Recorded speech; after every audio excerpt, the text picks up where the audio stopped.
Welcome to எதிர் வீட்டு சமையல் சேனல். இன்றைக்கி நம்ம சேனலில் முட்டை தால்ச்சா எப்படி செய்கிறதுன்னு பார்க்கலாம் வாங்க. அதுக்கு நான் முட்டை எடுத்திருக்கேன். பெரிய வெங்காயம் ஒன்று பெரிய சைஸும் ஒன்று சின்ன சைஸும் எடுத்திருக்கேன். ஒரு தக்காளி எடுத்திருக்கேன். 2 பச்சை மிளகா எடுத்திருக்கேன். கொஞ்சமாக மல்லி இலை எடுத்திருக்கேன். இதுதான் இதுக்கு தேவையான பொருள். பெரிய வெங்காயத்தை நல்லா குட்டி குட்டியாக நம்ம கட் பண்ணிக்கலாம். பாருங்கள், நல்ல பொடிசாக நான் கட் பண்ணுறேன். ஒரு தக்காளி, அந்த தக்காளியும் நல்லா பொடிசாக கட் பண்ணி எடுத்துக்கலாம். குட்டி குட்டியாக கட் பண்ணால் தான் நமக்கு சீக்கிரம் வதங்கி நல்லா கரைஞ்சி வரும். மல்லி இலையும் கட் பண்ணிக்கிறேன். பச்சை மிளகா வச்சுருந்தேன், அதை 2ஆக கீறிக்கிறேன்.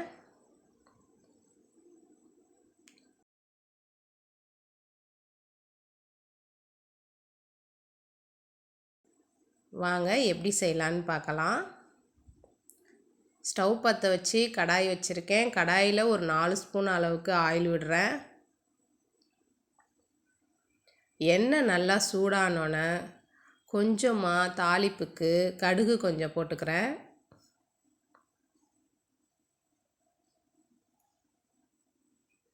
கடுகு நல்லா பொரிஞ்சு வந்தோன்னே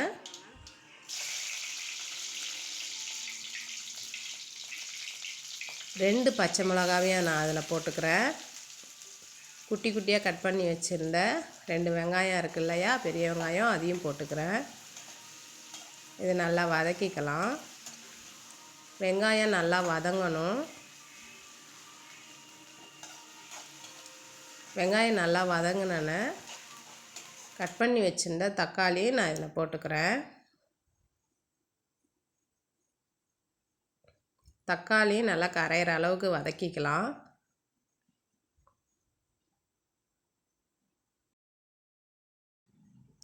கொஞ்சமாக மல்லி இலை போட்டுக்கிறேன். மல்லி இலையும் போட்டு ஒரு பரட்டிட்டு இதுக்கு நான் இஞ்சி பூண்டு பேஸ்ட்டு அரைச்சி வச்சுருக்கேன். அது 1 ஸ்பூன் போட்டுக்கிறேன்.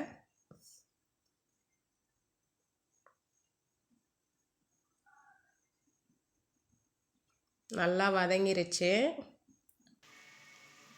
இஞ்சி பூண்டு பேஸ்ட்டு 1 ஸ்பூன், அதையும் போட்டுட்டு அந்த பச்சை வாசம் போகிற அளவுக்கு வதக்கிக்கலாம். இது டக்குன்னு செஞ்சு முடிக்கலாங்க. இதில் என்னென்ன மசாலா போடலான்னு பார்க்கலாம். மிளகாத்தூள் ஒரு 2 ஸ்பூன் அளவுக்கு எடுத்திருக்கேன். மஞ்சள்தூள் 1/2 ஸ்பூன், மட்டன் மசாலா 1 ஸ்பூன் போட்டிருக்கேன். காரம் கூட தேவைன்றவங்க இன்னும் கொஞ்சம் கூட மிளகாத்தூளும் நீங்கள் போட்டுக்கலாம். இதே நல்லா சுள்ளுன்னு இருக்கும். இதுக்கு தேவையான அளவு கொஞ்சமாக தண்ணி விட்டுக்கிறேன். தண்ணி முட்டை தால்ச்சா கொஞ்சம் கிரேவியாக எனக்கு வேணும்னு நினைக்கிறவங்க தண்ணி கொஞ்சம் எக்ஸ்ட்ராவே ஊற்றிக்கலாம். நம்ம சாப்பாட்டுக்கு தொட்டுக்க மாதிரி நம்ம யூஸ் பண்ணிக்கலாம்னா தண்ணி கம்மியாக விட்டுக்கலாம். இதுக்கு தேவையான அளவு உப்பு போட்டிருக்கேன். இது நல்லா கொதிஞ்சு அந்த எண்ணெய்லாம் மேலே நமக்கு திரண்டு வரும். பாருங்கள், இந்த டைமில் முட்டையை உடச்சி நம்ம இதில் ஊற்றிக்கலாம். நான் 4 முட்டை யூஸ் பண்ண போகிறேங்க.